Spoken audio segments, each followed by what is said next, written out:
जाओगे बाहर।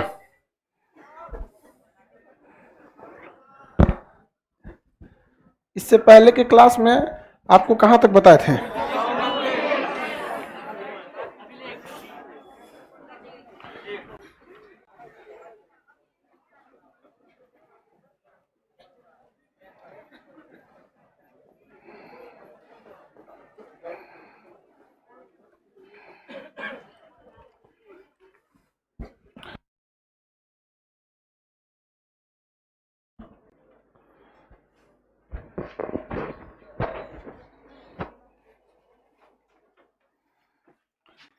देखिए बाबू, इससे पहले के क्लास में आप सब लोग को सुप्रीम कोर्ट के बारे में बताए थे, ठीक है। सुप्रीम कोर्ट की स्थापना कितने में है? 124। सुप्रीम कोर्ट का गठन, इसमें सारी चीजों की चर्चा लाने के लिए नियुक्ति करेंगे। कोलोजियम की सलाह पर राष्ट्रपति करते हैं, कोलोजियम की सलाह मानने के लिए वो क्या है? बाध्य होते हैं। 125 में क्या है? वेतन है। 26 में कार्यकारी मुख्य न्यायाधीश, और अगर जजों की संख्या कम रहेगी तो एडहॉक, और एडहॉक नहीं मिला तब सेवानिवृत्त। 29 में अभिलेख।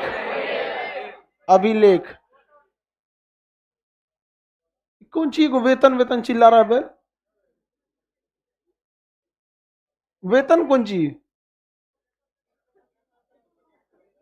तो ये जब जा रहे हैं कुछ बोलने तो कर रहे वेतन। आगे बढ़े। एक से एक रहता है सब लड़का सब। ये याद रहेगा ना आप लोग को? सुप्रीम कोर्ट का गठन किसमें? 100। वेतन 100। एडहॉक जज, अभिलेख, सेवानिवृत्त जज 100। सुप्रीम कोर्ट का गठन 124। इसके आगे देखते हैं अब 130, जो जहां तक बताए थे वहां तक बताए थे, ठीक है। आगे बढ़ते हैं। 130 सुप्रीम कोर्ट का स्थान। सुप्रीम कोर्ट का स्थान, देखिए सुप्रीम कोर्ट का स्थान दिल्ली में है। सुप्रीम कोर्ट का स्थान किसमें है? दिल्ली में है। दिल्ली में इसका स्थान है। हालांकि मुख्य न्यायाधीश के सलाह पर राष्ट्रपति इसके ब्रांच को खोल सकते हैं। किसके सलाह पर? राष्ट्रपति सीजीआई के सलाह पर, मुख्य न्यायाधीश के सलाह पर राष्ट्रपति इसका ब्रांच क्या कर सकते हैं? खोल सकते हैं। राष्ट्रपति इसका ब्रांच को क्या कर सकते हैं? खोल सकते हैं। तो सुप्रीम कोर्ट का स्थान वर्तमान में कहाँ है? दिल्ली में। वर्तमान में दिल्ली में है, लेकिन इसका खोला जा सकता है कुछ समय के लिए। मान के चलिए इसका ब्रांच, जैसे ये भारत है, सुप्रीम कोर्ट में सबसे बड़ी गलती यही होती है कि एक इतने बड़े हिंदुस्तान के लिए इतना बड़ा एक ही सुप्रीम कोर्ट है, जिस वजह से बहुत सारे लोगों के साथ अन्याय होता है, तो वो लोग कुछ नहीं बोल पाते हैं। यहाँ एक सुप्रीम कोर्ट है, ठीक है, ये रहना चाहिए। यहाँ पर सुप्रीम कोर्ट का एक ब्रांच खोल देना चाहिए। कहाँ पर? साउथ में, हैदराबाद में। हैदराबाद में अगर खोल देंगे एक ठो, तो ये पूरे एरिया को कवर कर लेगा। और एक ब्रांच यहाँ पर कलकत्ता में खोल देना चाहिए। जब कोलकाता में खोलेगा तो यहाँ से पूरा ये एरिया कवर हो जाएगा। यहाँ पर अब बिहार वगैरह वाला का आदमी इधर चला जाएगा, ठीक है। अब ये बाकी ये वाला एरिया तो अपना कवर कर ही रहा है। तो सुप्रीम कोर्ट का भी ब्रांच होना चाहिए। हालांकि इसके स्थान के लिए चर्चा दिया ही गया है। करना क्या है? जो जजों की संख्या अभी टोटल 34 है ना, उसको बढ़ा के 100 कर दीजिए। 100 करने के बाद कुछ को इस ब्रांच में बैठे, कुछ को इस ब्रांच में। ब्रांच होना चाहिए, बस काम खत्म। आप बैंक के किसी ब्रांच में जाइए, फैसिलिटी सेम होती है, काम सेम होता है। ऐसा नहीं है कि ये ब्रांच कोई काम करेगा दूसरा ब्रांच नहीं कर सकता, लेकिन हमारे देश में ऐसा नहीं होता है। देश चलाने के लिए सांसदों की संख्या अकेले लोकसभा में 545 और राज्यसभा में 245, लेकिन जजों की संख्या महज 34। तो घोटाले, करप्शन, ये सब की चांसेस थोड़ा सा बढ़ जाता है। तो 30 में किस चीज की चर्चा है? सुप्रीम कोर्ट का स्थान। सीएजी के सलाह पर इसे बदला जा सकता है कि नहीं? बदला जा सकता। सीजीआई के सलाह पर, चीफ जस्टिस ऑफ इंडिया के सलाह। 131 में कहा गया है सुप्रीम कोर्ट का आरंभिक या प्रारंभिक अधिकार। प्रारंभिक अधिकार, इसे हम लोग कहते हैं मूल अधिकार। कौन सा अधिकार? मूल अधिकार, ये मूल अधिकार हमारा मूल अधिकार नहीं है, ये सुप्रीम कोर्ट का मूल अधिकार है। किसका अधिकार? सुप्रीम कोर्ट का। सुप्रीम कोर्ट को 3 तरह के मूल अधिकार दिए गए। मूल अधिकार किसे कहा जाता है, ध्यान से समझिए, आगे बढ़ते हैं लोग ध्यान से। मूल अधिकारिता या प्रारंभिक अधिकारिता कहते हैं, ये यूपीएससी 2014 में इससे क्वेश्चन पूछा था। वैसे जज जो होते हैं मूल अधिकारिता कहलाता, वैसा मुकदमा जो केवल और केवल आप सुप्रीम कोर्ट में ही ले जा सकते हैं, आपके पास कोई ऑप्शन ही नहीं है किसी हाई कोर्ट में जाने का, वो जाएगा जब भी तो कहाँ जाएगा? Supreme court. उसे हम सुप्रीम कोर्ट की मूल अधिकारिता कहा जाता है। क्या कहते हैं? मूल अधिकारिता, सुप्रीम कोर्ट का फंडामेंटल राइट्स मूल अधिकारिता। ऐसे 3 मामले हैं जिसमें आप मूल अधिकारिता का प्रयोग कर सकते हैं। अगर किसी स्टेट का विवाद किसी सेंट्रल गवर्नमेंट से हो जाए तो इस स्थिति में क्या हो सकता है? मूल अधिकारिता का प्रयोग करके वो मामला कहाँ जाएगा? सुप्रीम। वो हाई कोर्ट में जाएगा ही नहीं जाएगा। जैसे बिहार को लेकर देखिए, विशेष राज्य की दर्जा की मांग होती है। विशेष राज्य जिस राज्यों को मिलता है ना, उस राज्य में ज्यादातर परियोजनाओं का देखरेख केंद्र सरकार ही करती है। अभी कोई सड़क बनेगा तो कहेगा कि भाई 50% पैसा राज्य सरकार देगी, 50% पैसा सेंट्रल गवर्नमेंट देगी। लेकिन अगर बिहार विशेष राज्य हो जाए तो 90% पैसा कौन देगा? सेंट्रल गवर्नमेंट, और 10% स्टेट गवर्नमेंट। अभी तक कुछ मिला है? नहीं मिला है। हालांकि बिहार को विशेष राज्य मिलना चाहिए, क्योंकि यहाँ बहुत ज्यादा ही पिछड़ापन है, एक्सेस पिछड़ापन है, प्राकृतिक आपदा है, नीचे में नक्सलाइट है, इंडस्ट्रियलाइजेशन है नहीं, एजुकेशन का लेवल एकदम गिर गया है, नीचे की ओर है। यहाँ पर शराब पर टैक्स था वो भी बंद हो चुका है। तो राज्य सरकार लाएगी कहाँ से? मूलभूत समस्याओं को पूरी इंडिया में सबसे बुरी हाल में अगर सरकार किसी के पुलिस डिपार्टमेंट को रखती है तो बिहार डिपार्टमेंट।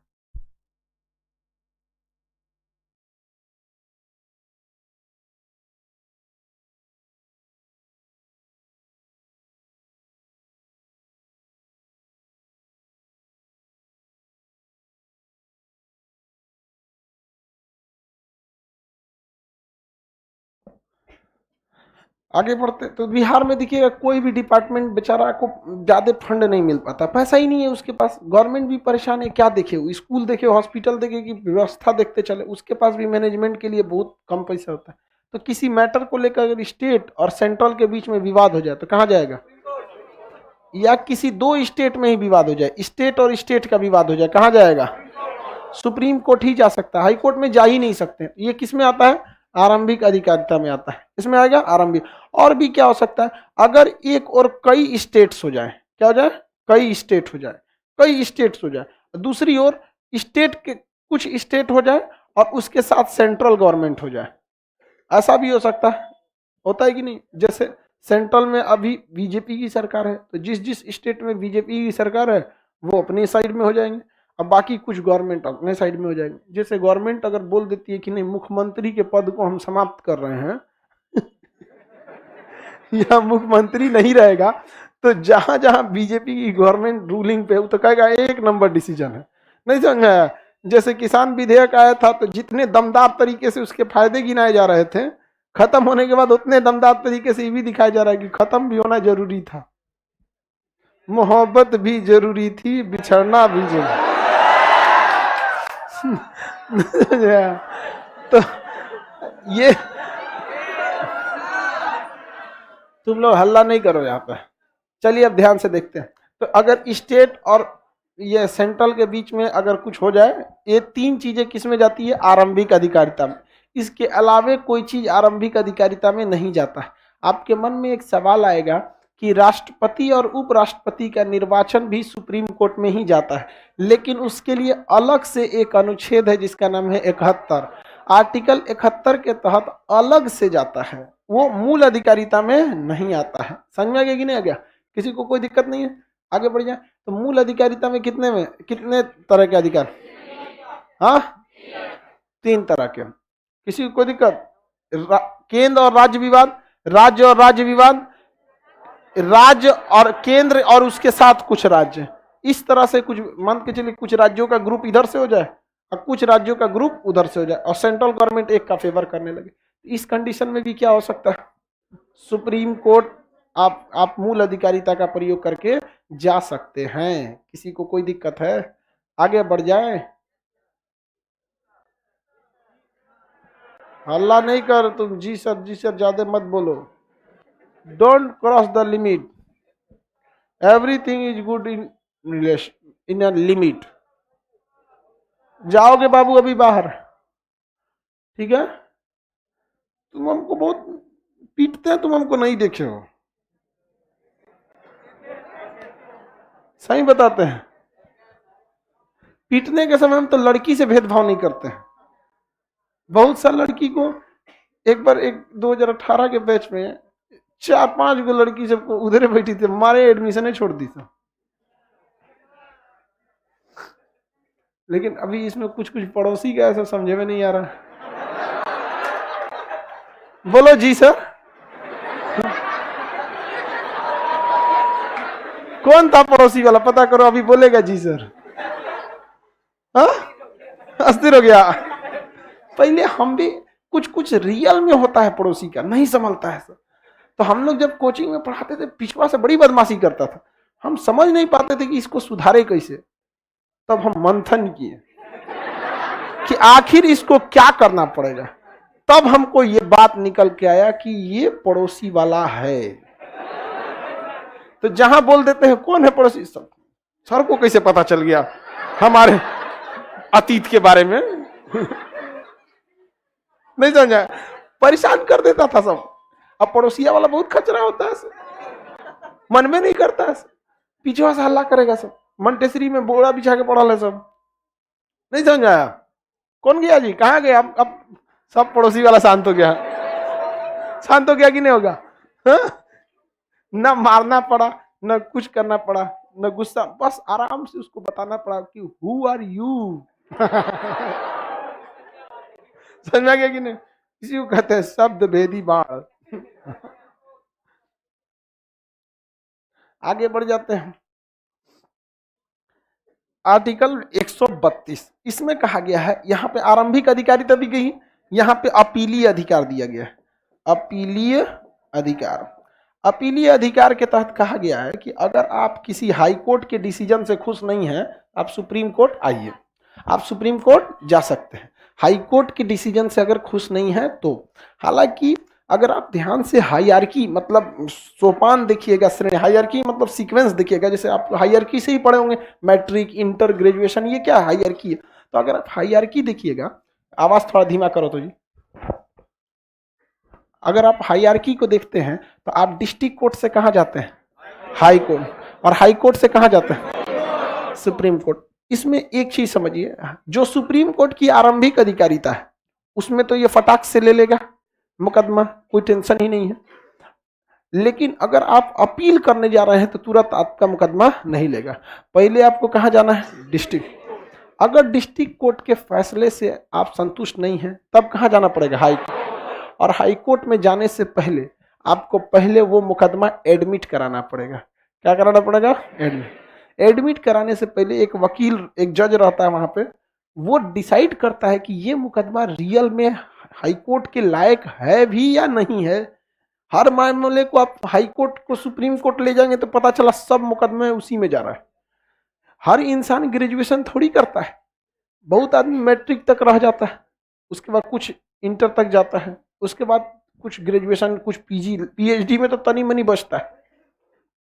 तो कहा गया है कि भाई आप डिस्ट्रिक्ट कोर्ट के फैसले से खुश नहीं है तो बेशक आपको कहां जाना चाहिए? हाई कोर्ट में जाना चाहिए। लेकिन हाई कोर्ट में जाने से पहले मुकदमा को हाई कोर्ट में एडमिट कराना पड़े। अगर एडमिट करने के टाइम पे ही मुकदमे को आपको डिसमिस कर देगा, यानी खारिज कर देगा, तो आप हाई कोर्ट में गए ही नहीं। अब क्या सुप्रीम कोर्ट में जाएंगे?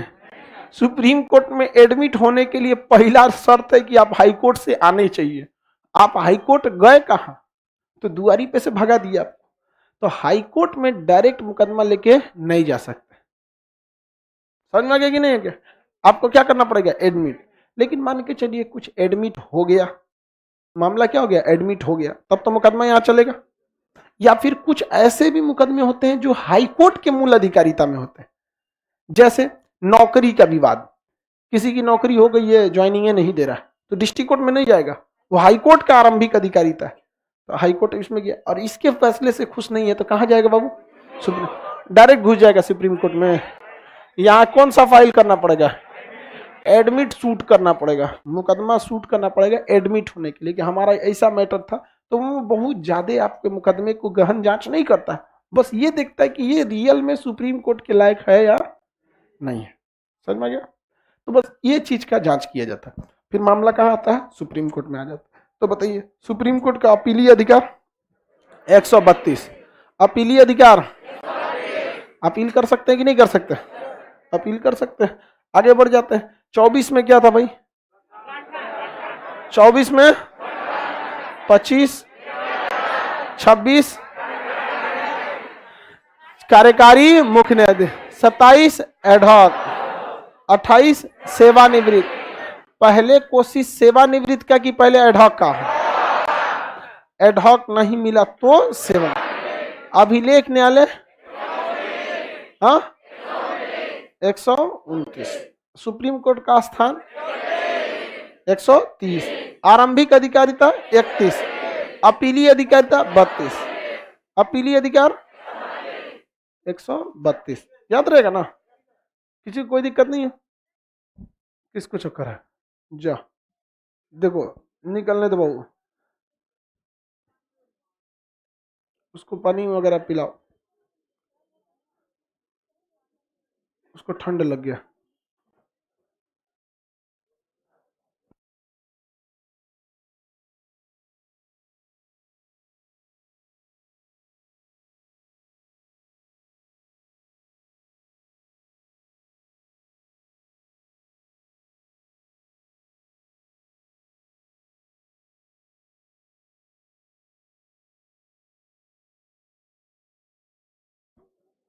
आगे बढ़ते हैं।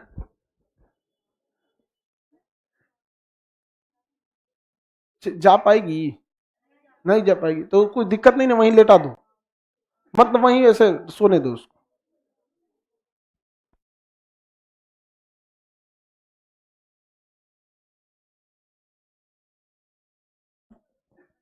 कोई दिक्कत थोड़ी होगा यहाँ पे। बाकी आप लोग ध्यान दीजिएगा उस पर, उसको इसे लेटा दीजिए बेंच पे करके। या ठंड बहुत है, आप लोग लापरवाही करते हैं। समझ गया? हम रात में सोते हैं तो जूता भी नहीं खोलते हैं। मोजा तो बहुत छोटा मोटा चीज होता है। हाँ अरे सही देखो, मेरा जूता का सोल इतना चमकता है, कैसे पोछ देते हैं इसको, सीधे घुस जाते हैं कंबल में। ऐसा सोचा तूने? कौन रिस्क लेगा इतना?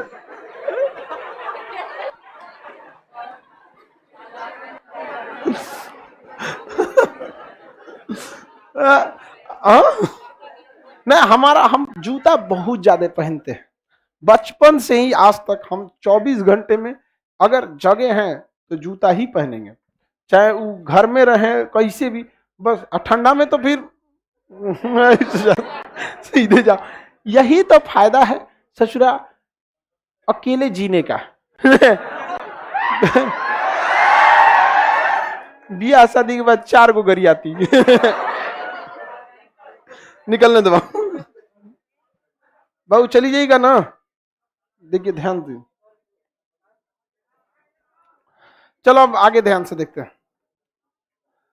सब लोग ठंड से बच के रहिए, लोग हमारी तरह ठंड से बच के रहिए। आर्टिकल 132 में क्या है? आरंभिक अधिकारी, सॉरी अपीलीय अधिकारी। कौन सा अधिकार? अपीलीय अधिकार। किसी को कोई दिक्कत नहीं है अपीलीय अधिकार में? अपीलीय अधिकार कहां से? हाई कोर्ट से सुप्रीम कोर्ट, हाई कोर्ट से सुप्रीम, डायरेक्ट घुस जाएगा।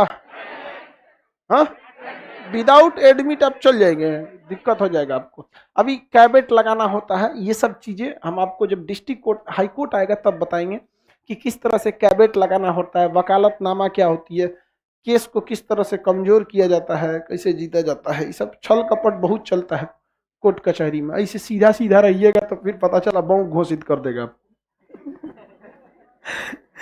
137 में कहा गया पुनरावलोकन। हाँ अच्छा 33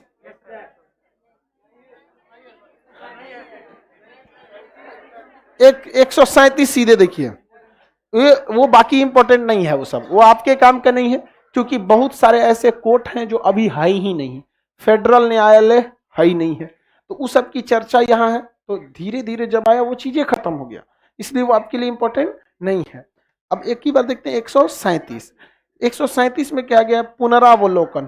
पुनरावलोकन, न्यायिक पुनरावलोकन, जुडिशियल रीजस्टिफिकेशन, जुडिशियल रीजस्टिफिकेशन। रीजस्टिफिकेशन मतलब होता है कि अपने ही फैसले को, जस्टिस अपने ही फैसले को दोबारा करता है, जिसे कहते हैं पुनरावलोकन। अपने ही फैसले को दोबारा देखिए। तो सुप्रीम कोर्ट जो है वो अपने फैसले को ही बदल देता है। नहीं समझ आए? किसी को कोई दिक्कत नहीं है? किसी को कोई दिक्कत है? ध्यान से देखो, यहां पुनरावलोकन या जुडिशियल रीजस्टिफिकेशन में कहा गया है कि सुप्रीम कोर्ट के दिए गए फैसले यदि व्यवहार में सही नहीं लगते तो आने वाले कुछ सालों में सुप्रीम कोर्ट खुद अपने फैसले को बदल सकता है। इसका मतलब सुप्रीम कोर्ट ने जो आज फैसला दिया, कोई जरूरी नहीं कि कल वो फैसला ही रहे, बदल भी सकता है। इसका एग्जाम्पल भी है 1960 में चंपकम दोराई राजन नाम के एक व्यक्ति सुप्रीम कोर्ट में केस किए। उन्होंने कहा कि प्रस्तावना संविधान का भाग है। तो कहे कहां भाग है? प्रस्तावना किसी अनुच्छेद में है? तो चंपकम दोराई राजन ने कहा कि नहीं, किसी आर्टिकल में नहीं है। तो भागो यहां से, भाग है यहां पे। भगा दिया सुप्रीम कोर्ट किसको? चंपकम दोराई। उसके बाद एक और मामला गया, बेरूबरी का मामला। बेरूबरी के मामले भी लेके गया। तो 60 में इन्होंने कहा कि हम भी कहते हैं प्रस्तावना संविधान का भाग है। कहा कि अभी भगाए ना चंपकम दोराई राजन को, अभी भगाए ना, भाग तुम भी भागे यहां से। उसको भी भगा दिया। तब तो 1973 में केशवानंद भारती गए और वो अच्छे से समझाएं कि अनुच्छेद में प्रस्तावना नहीं है, लेकिन प्रस्तावना को ध्यान से पढ़िए, इसमें हर एक अनुच्छेद है।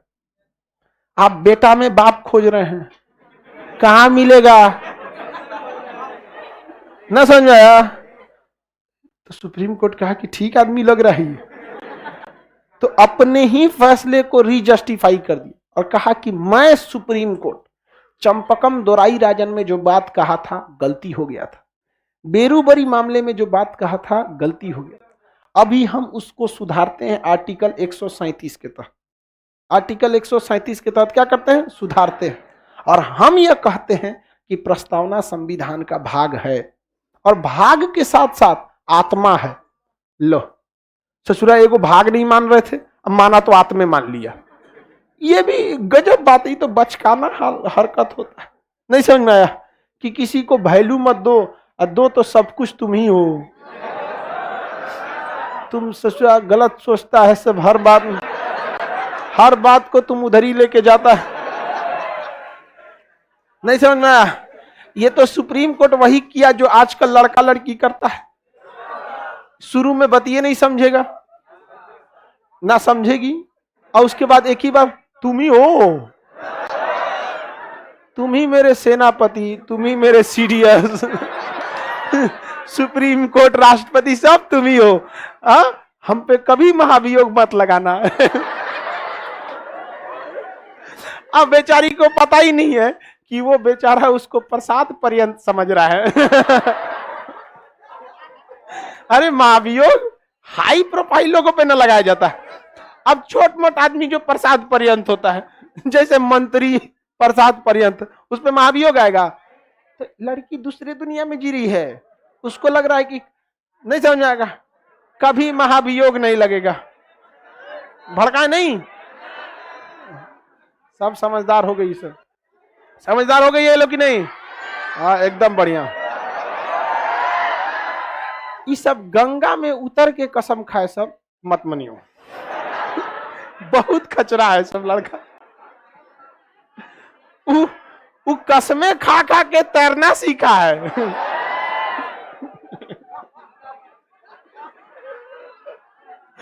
आगे बढ़ते, आगे बढ़ते। हाँ? भड़काते का है? तुमसे तो वैसे भी कुछ नहीं हो सकता है।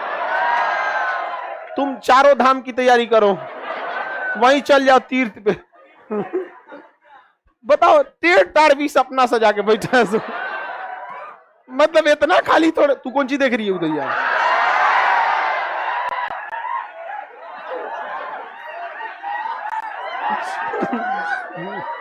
आगे समझते हैं, किसी को कोई दिक्कत नहीं? न्यायिक पुनरावलोकन समझ में आ गया? अब आप खुद बताइए, बेरू लिखा है कि नहीं मटेरियल में? दोनों मुकदमा लिखा है, बेरूबरी लिखा है, चंपकम रोराई राजन 1960 में दोनों था। आप बताइए सुप्रीम कोर्ट ने कितना बड़ा गड़बड़ किया? चंपकम दोराई राजन को भगा दिया। भैया प्रस्तावना संविधान का भाग है, भाग भी नहीं माना, अब बेरूबरी को भी भाग नहीं माना। और 1960 में 2 लोगों को भगाया था, 1960 में 2 लोगों को, किसे? चंपकम दोराई राजन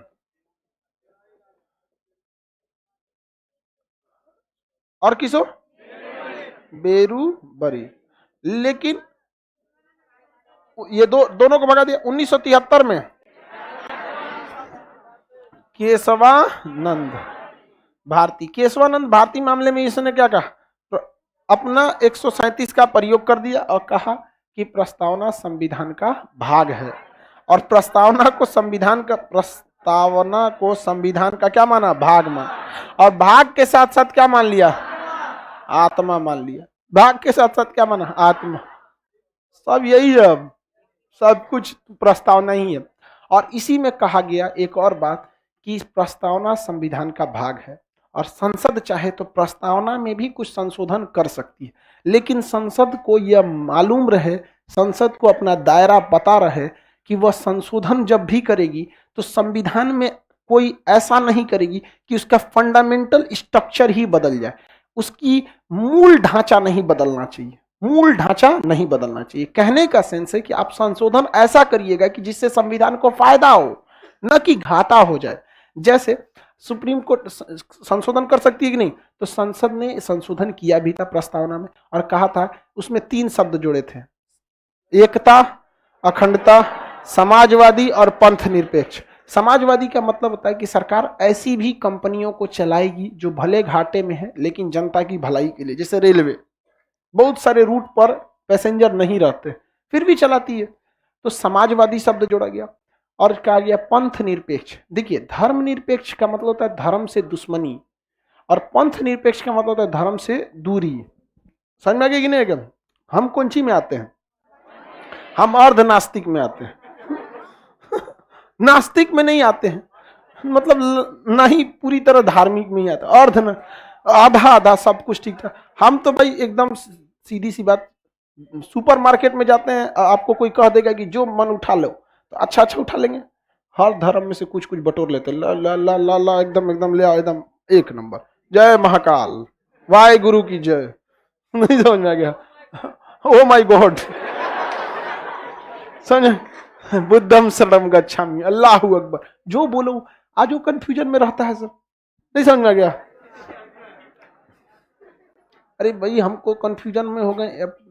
एक मंत्री जी थे, अब हम नाम तो नहीं ले सकते यहाँ मंच पे, मंत्री, वो पूछ रहे खान साहब आप हैं क्या?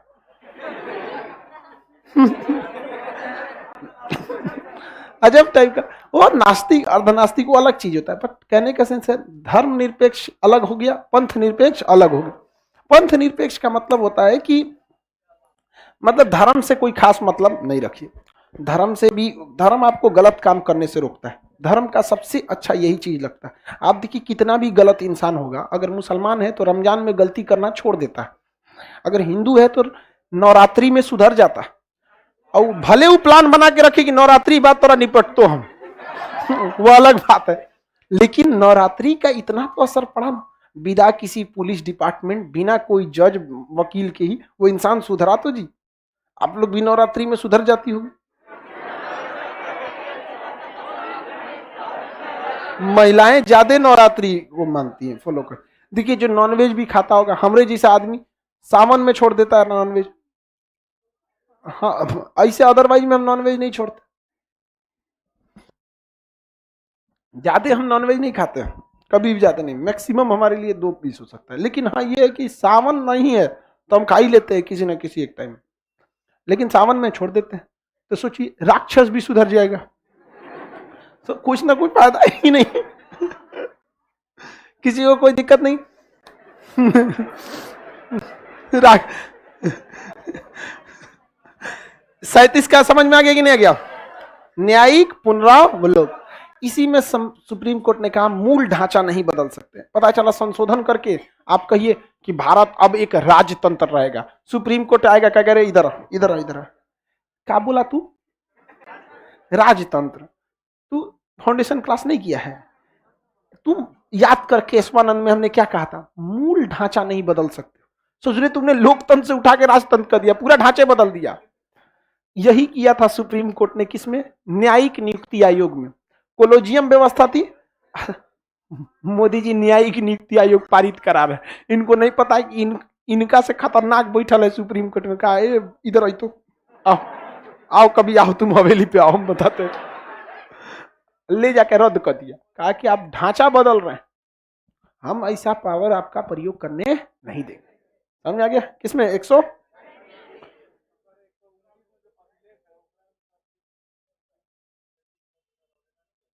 कहाँ जाएगा? देखिए जब यहां चेंज करेगा ना तो वो मुकदमा अभिलेख से भी हट जाएगा। अभिलेख से भी क्या हो जाएगा? हट जाएगा वहां पे चीज। तो जैसे कोई भी चीज का पुनरावलोकन, अब आप भी खुद से समझिए, जब बाबरी मस्जिद राम जन्मभूमि का मामला गया था तो जुडिशियल रिजस्टिफिकेशन पे भी गया, वहां से भी खारिज हो गया कि नहीं भैया यही है। हालांकि सुप्रीम कोर्ट देखिएगा तो इसमें दिमाग का प्रयोग ज्यादा किया, हमेशा के लिए मैटर को क्या कर दिया? सॉल्व कर दिया। जैसे हिंदू को जितनी जमीन दिया उससे दुगुना जमीन मुसलमान को दे दिया, 5 एकड़ दे दिया। ये मांग कितना रहे थे? 2.25 एकड़, तो इनको चाहिए था 2.25 एकड़, दे दिया कितना? 5 एकड़। बनाइए वहां पर, सुप्रीम कोर्ट ने यहां दे दिया। हमेशा कला होता है, एक पास रहता ना, हमेशा कला होता। देखिए पढ़ा लिखा इंसान, बिजनेसमैन इंसान, पैसे से संपन्न इंसान विवादों में नहीं उलझता है, क्योंकि उसके पास खोने के लिए बहुत कुछ होता है। मान के चलिए कोई मर्सिडीज से गया है 2 करोड़ की गाड़ी से, अब बवाल हो गया तो ईंटा चलाएगा, कहेगा सोचो हमारा शीशो टूटेगा तो 40,000 लगेगा, भाग यहाँ से। कोनो गया है खाली कपड़ा उपड़ा पहन के, मारो साइकिल से गए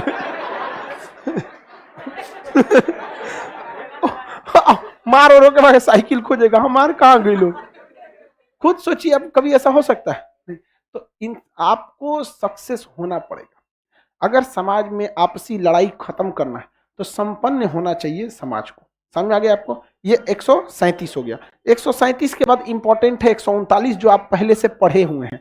139 में आप याद कीजिए, हम आपको बताए थे क्या चीज निकालना? रीट निकालने की शक्ति, रीट निकालने की शक्ति। बताइए मूल अधिकार के अलावे अगर रीट निकालना है तो किससे निकालेगा? 139। और मूल अधिकार के मामले में रीट निकालना है तो 32। मूल अधिकार के मामले में रीट निकालना है तो 32। कितने प्रकार के रीट? 5।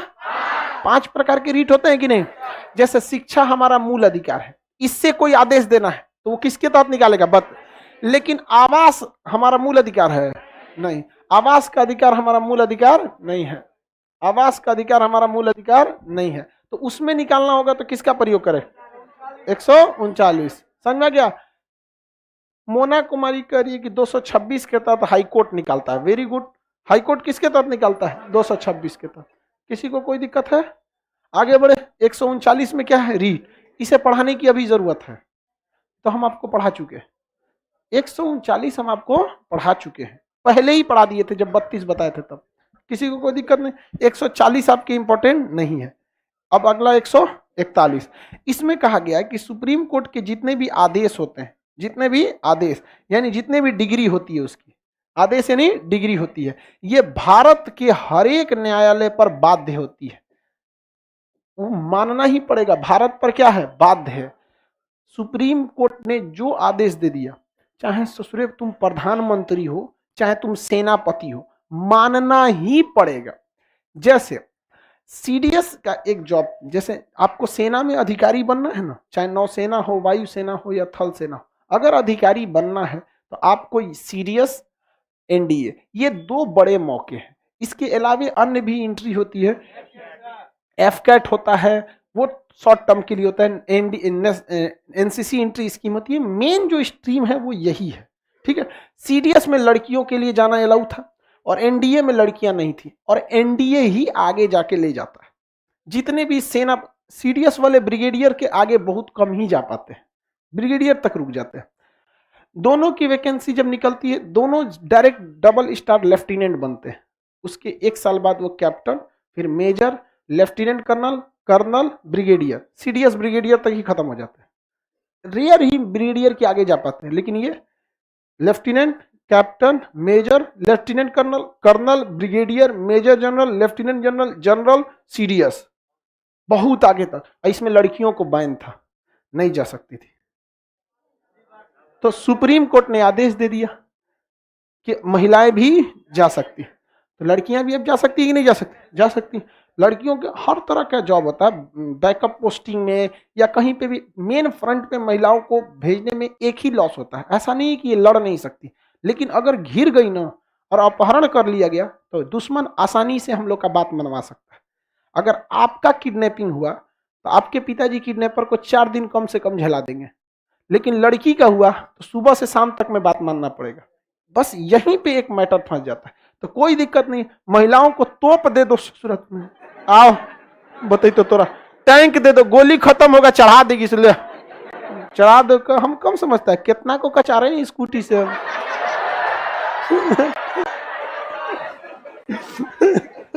क्या समझता है तुम हमको? छोट मोट समझा हमको। आप बड़का स्कूटी मिल गया यहाँ पर। नहीं, लड़की लोग पता गोली खत्म होगा नहीं कचार देगी, मार कचार देगी उसमें। उसके बाद भी अगर कोनो पास में आया तो टैंक का मुंह होता है, एक से लड़ा लड़ा मारेगी, मार मारो इससे। क्या तुम हमको क्या समझते हो? हमको एक्सपीरियंस नहीं, ऐसे ही हम बाल फेंकते थे। आज हम ऐसे तो फेंक देंगे। क्या समझ के रखा हमको? कमजोर है हम? गोली खत्म कौन सी हुआ, दांते काट के मारेंगे। तो अब महिलाओं को भी एनडीए में लाओ, किसी को दिक्कत? और अभी भी जो एनडीए का क्लास होता है ऑनलाइन, उसमें बहुत सी लड़कियां हैं और 4-5 तो लड़की, मतलब ऑनलाइन क्लास होता है। तो जब भी क्वेश्चन आदमी पूछता है, रिप्लाई करती है, उसमें पता चल जाता है ना कि उनके 4-5 को तो अभी लगता है कि बन जाएगी लेफ्टिनेंट, कोई नहीं रोक सकता उसको वहां पे। हम ये सोचते हैं कि बॉर्डर पे जाएगी क्या करेगी, नहीं समझ। महिलाएं, अगर आपको करप्शन खत्म करना है तो उसका सबसे शॉर्टकट तरीका होता है महिलाओं को लगा दीजिए। करप्शन नहीं करती क्योंकि इनकी ना ख्वाहिश, ये बहुत मतलब ये खुशहाल जीवन जीना चाहती है। इनको बहुत ज्यादा, देखिए किसी महिला को देखिएगा, घर अच्छा हो, माँ बाप की सेवा करे, अपना खाना पीना बनाए, बारिश हो तो पकौड़ी छाने, लइकवा ससुरा बढ़ेगा। 50,000 आज घूस मांगे हैं, कल से 60,000 कर देंगे, देगा कैसे नहीं ससुरा? वो खाली नौटंकी में रहेगा। अब महिला उधर पकौड़ी छान रही, कहीं आपको तो हमसे मतलब ही नहीं रहता।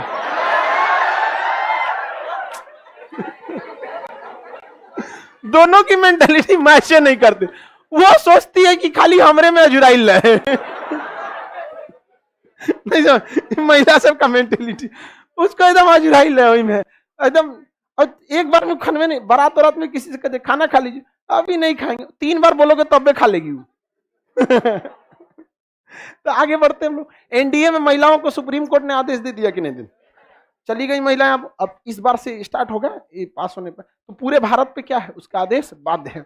नहीं मानिएगा तो व्यवस्था करके रद्द कर देगा आपको, किसी को कोई दिक्कत। इसके बाद आता है आर्टिकल 143, आर्टिकल 143। किसी को कोई दिक्कत? कह रहा है कि आपको कैसे पता? हमारे दोस्त सबका जितना का बिया हुआ है ना, सब कहता है सब भाई कुछ दिन के लिए तुम्हारे पास आना चाहते हैं। हम समझ जाते हैं झगड़ा कैले है, सब टेंशन में रहता। उस कहता से इन सबको कुछ समझे में नहीं आता है, दिन रात खोजेगी सिर्फ की बतियाते रहो इन सबसे। अरे मुंह दुखा जाएगा आदमी को बोलते बोलते। किसी से कितना एक के टॉपिक पे कई बार बात करिएगा, लेकिन ना फिर एक के टॉपिक पे बात करेगा, फिर एक के टॉपिक नहीं। 143 जो है, इसमें कहा गया है कि राष्ट्रपति जो हैं इनको यह अधिकार प्राप्त है कि यह सलाह मांग सकते हैं। क्या मांग सकते हैं? सलाह मांग सकते हैं। किससे? Chief justice of India. किससे सलाह मांग सकते हैं? Chief justice of India. लेकिन ध्यान से समझिएगा, राष्ट्रपति 143 के तहत चीफ जस्टिस ऑफ इंडिया से क्या मांग सकते हैं? सलाह। लेकिन चीफ जस्टिस ऑफ इंडिया द्वारा दिए गए सलाह को वह मानने के लिए बाध्य नहीं। तो बताइए, इसमें चीफ जस्टिस का बेइज्जती नहीं लग रहा आपको? हाँ, कि एक तो तुम सलाह भी मांगा और सलाह दिया तो तुम्हारा मानेगा कि नहीं माने? इसमें सुप्रीम कोर्ट की बेइज्जती नहीं लग रही आपको? तो सुप्रीम कोर्ट ने भी कहा गया है कि सुप्रीम कोर्ट भी बाध्य नहीं है आपको हर मैटर पे सलाह देने के लिए। नहीं समझ, बराबर कर दिया कि नहीं कर दिया? अगर आप संविधान को गहराई से पढ़ेंगे तो आप दंग रह जाएंगे कि गुलामी के दौरान इतना बेहतर संविधान लिखा कैसे। वो तो ऊपर वाले का भला, भगवान भला करे उन लोगों का जिन्होंने संविधान बनाया, वरना आज के नेताओं से संविधान बन पाता? हाँ,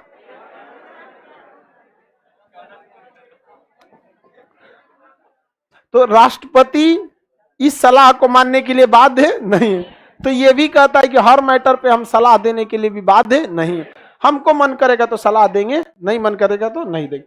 1993 में 91 में बाबरी मस्जिद का मामला हुआ था, तो उसके बाद 93 में इस मैटर को सॉल्व करने के लिए डॉक्टर शंकर दयाल शर्मा हमारे राष्ट्रपति। राष्ट्रपति कौन थे? डॉक्टर शंकर दयाल शर्मा। ठीक है, लिखा है कि नहीं मटेरियल में, चेक कर। चलिए, डॉक्टर शंकर दयाल शर्मा बहुत अच्छे इंसान थे, टीचर थे ये। बाद में आगे जाके क्या बने थे? राष्ट्रपति। एक बार जब ये गए थे बहरीन में ना, तो बहरीन के राजा आए थे रिसीव करने के लिए इनको। हम टीचर्स डे के बारे में दिन इनके पे वीडियो भी बनाए थे। बहुत बेहतरीन व्यक्ति थे। इन्होंने कहा कि क्यों लोग लड़ेंगे एक दूसरे के लिए, अच्छा थोड़ी लगता है। आप अगर गहराई से देखिएगा तो आप ऊंच नीच के नाम पे नहीं लड़ते, आप हिंदू मुसलमान के नाम पे नहीं लड़ते, लड़वा देता है कोनो। वरना रियल में देखेंगे तो आपको अपने पड़ोस वालों से कोई दिक्कत नहीं है, और दिक्कत है भी तो केवल इसलिए कि वो एक दूसरे से जलन रखता है, न कि उसके मजहब या उसकी जाति से प्रॉब्लम। हमेशा वही काम आते हैं। अब होली आने वाला है, कौन सी दिल्ली के लोगों से जाके रंग फेंकिएगा, आइए मंत्री जी रंग खेलिए। हाँ, अपने अगल बगल पड़ोस में ही खेलेंगे, तो लड़वा देता है सब। समझ में आ गया कि नहीं आ गया?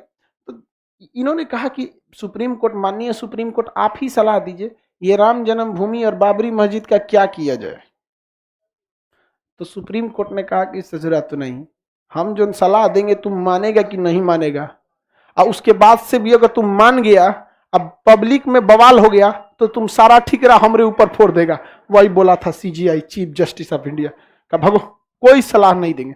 सुप्रीम कोर्ट ने स्पष्ट कर दिया कि इस मामले में हम सलाह नहीं देंगे। डॉक्टर शंकर दयाल शर्मा का मुंह लजा गया। राष्ट्रपति थे उस समय डॉक्टर शंकर दयाल शर्मा। समझ में आ गया कि नहीं? आगे जाके 2019 में फैसला आया, बाबरी मस्जिद राम जन्मभूमि के मैटर को लेकर सॉल्व हो गया, खत्म हो गई कहानी, किसी को कोई दिक्कत नहीं। अब एटलीस्ट कोई राम जन्मभूमि के और बाबरी मस्जिद के नाम पे अब तो नहीं लड़ेगा। जाओ भैया पूजा पाठ करो अच्छा से, समझ आइए। बाबरी मस्जिद में जाके नमाज पढ़िए, 5 बीघा 5 एकड़ में है, किसी को कोई दिक्कत नहीं है। तो यानी आप इस चीज को समझे कि सलाह मांगने के, सलाह देने के लिए बाध्य नहीं है, तो मानने के लिए भी बाध्य नहीं है। सुप्रीम कोर्ट की सैलरी को आप कभी नहीं कम कर सकते हैं, ना ही उसको प्रमोशन से रोक सकते। सुप्रीम कोर्ट का बिजली की सप्लाई भी अलग रहती है, पूरा दिल्ली में कट जाएगा, उसका नहीं कटेगा। समझ में आ गया कि नहीं? राष्ट्रपति का अलग, संसद का उसका ग्रीडे अलग आता है, इतना होता है। सुप्रीम कोर्ट में अगर किसी चपरासी की भी वैकेंसी निकालनी है तो एसएससी नहीं निकालेगा। कौन निकालेगा? सुप्रीम कोर्ट खुद निकालेगा। क्यों? क्योंकि अगर एसएससी निकालेगा तो सैलरी कौन देगी? Central government. और किसके हिसाब से तब काम करने लगे? सेंट्रल।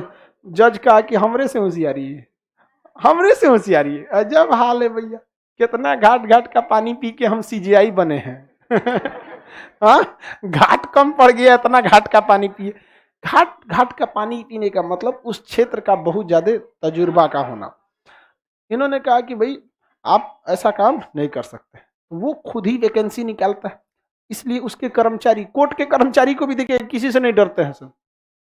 डीएम एसपी सबको डिस्ट्रिक्ट कोर्ट वाला झाड़ देता है, हम लोग को तो कुछ नहीं समझता है। मतलब आम आदमी कोर्ट के आगे कुछ भी नहीं। समझ में आ गया? सुप्रीम कोर्ट खत्म। अब हाई कोर्ट और आगे पढ़ना है। यहाँ पर बच गया सीएजी, भाग 5 में बच गया सीएजी। सुप्रीम कोर्ट समझ में आ गया, किसी को कोई दिक्कत नहीं है। अब हम नेक्स्ट क्लास कल समझेंगे, लाइव वाले इतना ही, वही मंडे को।